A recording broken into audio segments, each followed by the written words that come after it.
Jubilee star दादा कोंडकेसोबत अलका कुबरने काम करण्यास नकार का दिला होता, जाणून घेऊया. अभिनेत्री अलका कुबर मराठी कला विश्वातील लोकप्रिय अभिनेत्री आहे. त्यांना कोणत्याही परिचयाची गरज नाही.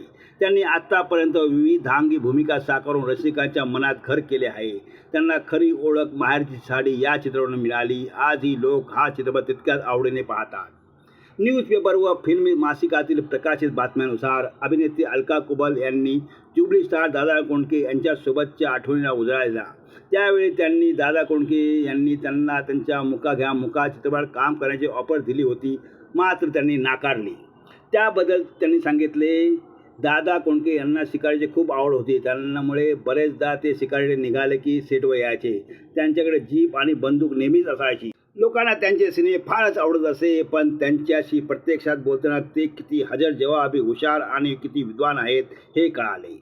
अलका कुबल यांनी दादा कोंडकेच्या मुका घ्या मुका चित्रपटाची ऑफर नाकारली होती. त्याबद्दल त्या म्हणाल्या की एकदा त्यांनी मला त्यांच्या एका सिनेमासाठी विचारलं. या सिनेमाचं नाव होतं मुका घ्या मुका, मात्र मी चित्रपटात काम करण्यास नकार दिला कारण माझा तो जॉनरच नव्हता. त्यामुळे मी स्पष्ट दादांना सांगितले की मला खरंच जमणार नाही अशा पद्धतीच्या सिनेमात काम करायला. त्यावेळी माझी प्रेक्षकांमध्ये एक वेगळी इमेज झाली होती. भरपूर असे सिनेमे करत होते.